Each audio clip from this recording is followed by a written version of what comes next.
Education is one of the most relevant aspects of a person's life since it decides to a great extent the degree of success one would have in the future. Keeping this in mind, I'd like to welcome Mrs. Parul Mittal, who runs a very successful educational consultancy firm, International Placewell Consultants. Would you like to tell us a little bit about yourself, ma'am? Hi Kanav, how are you? I'm Parul Mittal. I'm the director of International Placewell Consultants. It's one of the leading overseas education consultancy in Delhi, and we send over 500 students every year to various countries like UK, US, Canada, Singapore, Japan, etc. And we are sending students for various courses, be it management, engineering, architecture, law, design, all courses, both at undergrad as well as postgrad level. Right. Okay. So my first question to you will be, what kind of Yeah. factors should be considered when a student decides to choose a subject to pursue further education in? So choosing subjects, it depends when you're choosing the subjects in class 11th or when you're choosing the subject for graduation. So when you're choosing your subjects for class 11th, obviously we have a detailed discussion with the student as well as the parents, in which we try to understand which are the subjects that he's struggling with, which are the subjects that comes easily to the student, what are the various hobbies that the student has, and probably work out the subject that he should choose in the 11th accordingly. Now, when we are looking at the bachelor's level, then you're actually defining your career. So then we have to have a very, very solid conversation with the student as to what he wants in life, what kind of career he's looking for. Many times the students are not very clear about it also. So then we go around talking about what kind of things they don't want to do and probably shortlist accordingly. And which subjects they are comfortable with, whatever they are studying, are they happy with it, or they want to shift their line and guide them accordingly. Okay. And so how common would you say is it for people to come to you with indecision regarding the career path they wish to pursue? And like, how can you help them? Yeah, so a majority of the students are not really clear about what they want to do. At an undergrad level, I've seen that parents are also pretty involved in the discussion, and they have these fixed ideas that this is the thing that we would like our child to do, or probably they would be happy if the child is doing that. So, and a child is, because of the limited exposure, because the CBSE curriculum and the ICS curriculum is such that the exposure is pretty limited, and because of COVID again, the students have not got the internship to the opportunity to have internships where they get life experience as to the various kind of avenues available to them. So hence the guidance is very, very important. We have a word with them about which particular area that they are interested in. For example, a student might have a hobby of cooking, so then culinary and hospitality is one avenue that he can look at. A student might be very good in drawing, and they love creative things, so design is one area that they can look at. Some students are very extrovert, so media and communication and marketing is an avenue that they could look at. Some students are very, very strong in mathematics, so engineering, computer science, logical thinking. So these are the avenues that they can look at. So obviously having a discussion with them, we try to figure out their strengths and tell them the various options that would be they can go for. Then we send them the course links of those, so that they can go through the course structure and see which particular course that they are interested in. So I've seen that many students get discouraged from applying for certain subjects or colleges because they get lower marks than they anticipate. So would you say there's any hope for these children, or do marks really that much matter that much in spite of a well-rounded profile? Again, marks do matter. Ghana, marks really do matter. Unfortunately, marks, 80% of your application is based on the marks. Certain countries like UK, Australia, Canada give a lot of focus on the marks, whereas US obviously looks at a more well-rounded personality. But even then, they have other exams like the SAT exam, in which you have to get a good score. So hence, anywhere, the academic performance is very, very important. Now, if a student has not done well in a particular subject and he still wants to do a career in that field, then we try to figure out what was the reason that the student went down. If there were other factors, like probably the family environment was such, somebody was unwell, then yes, we talk to our universities and explain them these circumstances. For example, I just had a student, he was giving A levels and he's looking for management, and during his maths exam his grandmother had COVID. So in the family there was a lot of tension going on, and because of that his maths performance really went down, so he's not meeting the entry requirement of his university of his choice. So we have actually talked to the university, showed them the COVID result of his grandmother, And so they are looking into these mitigating circumstances, and hopefully he should get an offer. Right. So from a personal example, even though I'm currently a commerce student, I had taken science, but I switched after realizing that it wasn't for me. But I've seen that many students get stuck with courses they are not happy with because it's too late to change once they realize so. How should one combat this problem? Yeah, so this generally should not happen. The students and the parents should be very sensitive towards, when they have taken the new subjects in class 11th as to how they are performing. And in case they're having trouble, then they should understand what is the reason. Is it because that subject is not right for them, or is it because of too many distractions and the student is not putting that much of effort? So if the latter is the problem, then that can be easily sorted out. But if the former is the problem, then that cannot be sorted out, and it's better to change your subjects. Now, many times a student comes to me with a profile that, for example, they've done commerce with maths, but they are not interested in commerce at all. They don't like business studies, they don't like economics, they don't want to do anything relating to that. Then there definitely this thing comes into the picture, that what are the other things that the student is interested in. Obviously, the student must be involved in some other activities. Is he into photography? Is he into design? Is he into, as I said, culinary? So or is he into computers, like he's been doing coding courses simultaneously? So probably if he's doing that, we could offer him other courses based on whatever his interest is. So yes, it's not the end of the world. Okay, and would you say it's advisable to take a gap year so that students can take some more time to further evaluate their options? A lot of postgraduate students do take a gap year. Students who've done graduation, then they take a gap year of a year or 2 year, maybe 3 years, and they work in the industry, and then probably go for their masters when they realize the area that they want to specialize in. For example, a student has done a BBA, and then that student works for 3 years, probably in marketing sector, in finance sector, and realizes which is the area of specialization he's interested in, and does a master's in that field. So that happens very regularly at a postgrad level. At an undergrad level, generally it doesn't happen so much. The primary reason is because the parents are also involved a lot in the decision making. So there is a lot of discussions going even at home, and they are corresponding with other family members, other friends. So generally a gap year is advisable only if the student has, you know as I said, maybe done a subject, like he's taken up subjects in 12th and he's not really interested in them, and he's trying to figure out what he wants to do, and he doesn't have any other kind of profile that he could actually opt for. Then only I recommend a gap year, because see, most of the students are not taking a gap year after 12th class.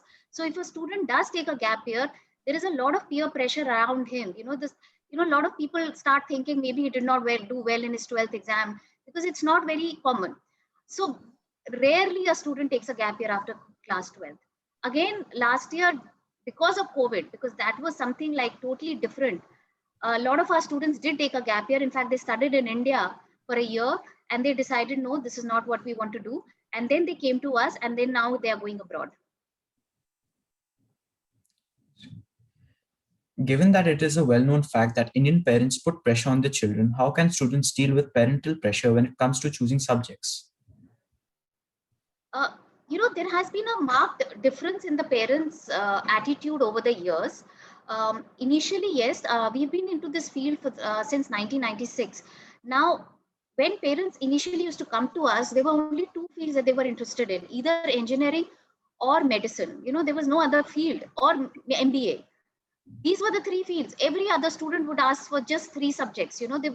The awareness was so limited, and they were supposed to be the fields. Your career is set if you're going for these fields.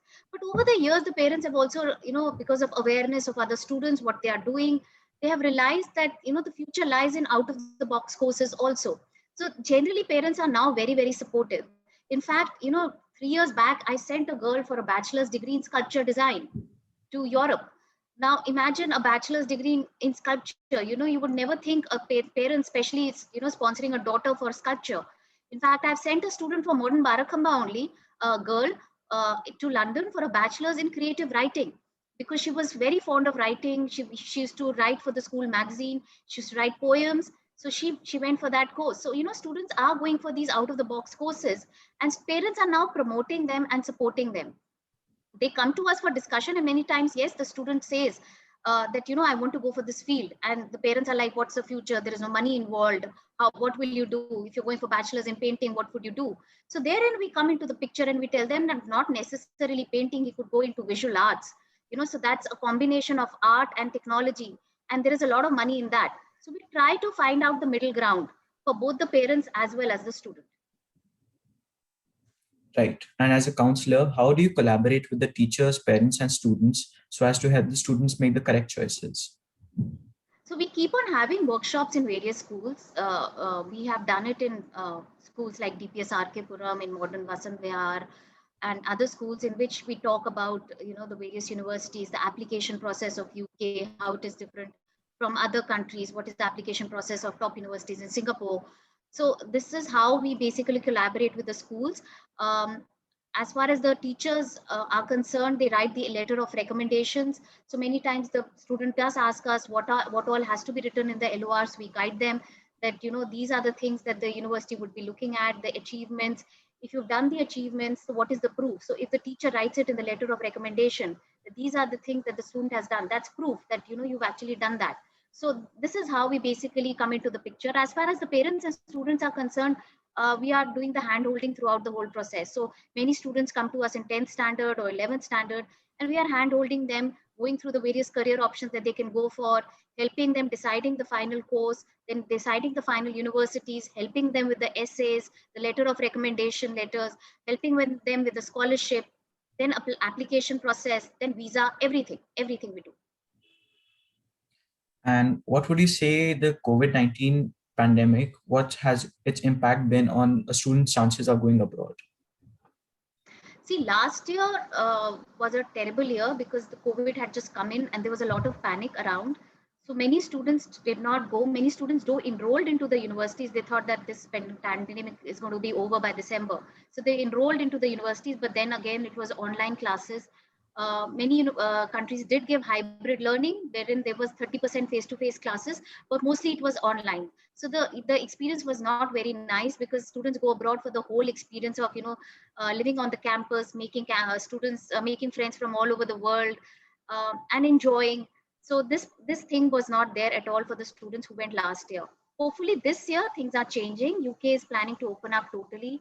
Singapore is also planning to open up. Canada is allowing all students to travel. US is allowing all students to travel.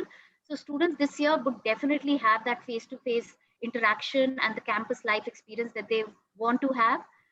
And hopefully next year it will be even better. Now the vaccinations are going on, so even the parents are more confident about sending their kids because they are vaccinated now. Yeah. And keeping in mind the ongoing COVID-19 pandemic, what can students do to build upon their profile and improve the chances of getting into their dream college? Yeah, so the profile building actually starts from class 11th because in class 10th, generally the students are too young and they're busy with their boards. So class 11th is 1 year when actually you should do a lot of other stuff apart from academics because you have time. Because in class 12th, again, you're busy with your boards. And around October of your class 12th, you have to fill up the form. So you don't have much time of profile building then. So class 11th and the summer of class 12th is the time you have to do profile building. So depending on the student's area of interest, we suggest them various activities. For example, if a student is doing law, we tell them to read books because reading is an integral part of law. You have to read throughout your career. So you need to read more, read books on different legal systems, about the political environment of different countries, so that you can comment about them in the essay. Then you can actually do an internship with a lawyer. You can shadow a lawyer. This would actually help them in understanding when actually they want to do this thing, they want to pursue this career. If a student is looking for management or economics, we suggest them do an internship with an export house, or maybe an internship with a stockbroker, so that they understand the concepts.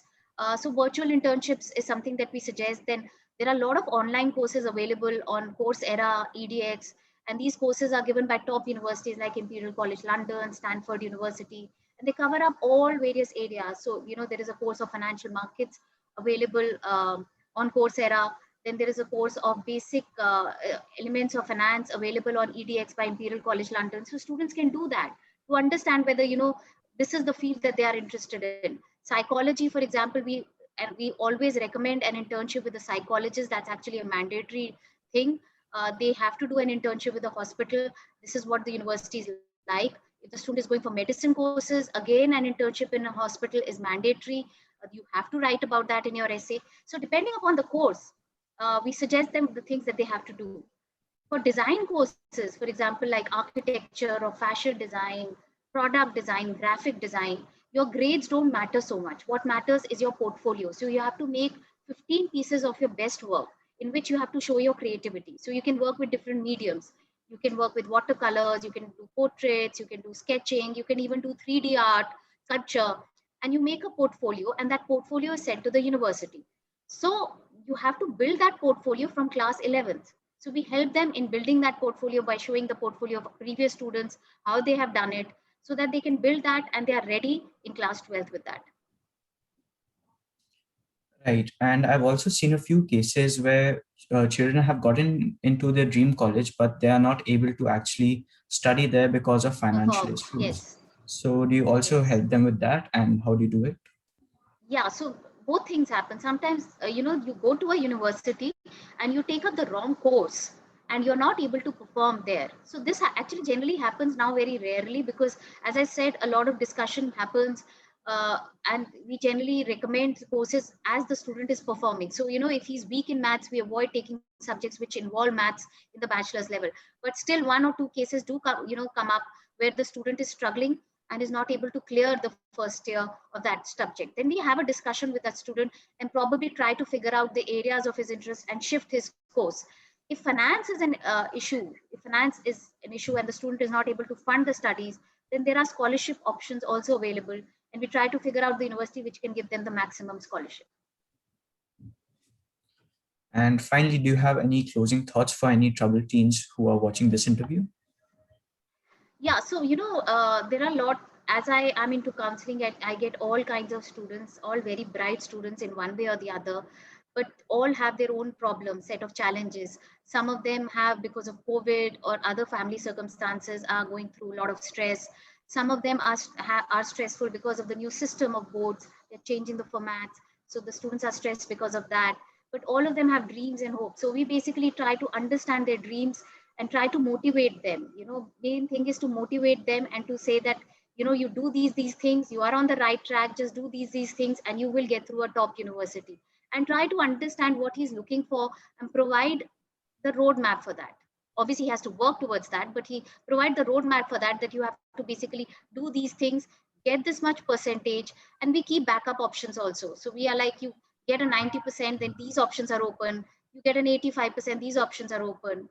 And we can keep a backup of 80% also. So something like that, we create a roadmap so that the student is secured and he can totally concentrate on his studies. Thank you so much, ma'am. I'm sure our audience greatly appreciated the insights that you gave us today. Have a great day ahead. Thank you, Karnav. Thank you so much.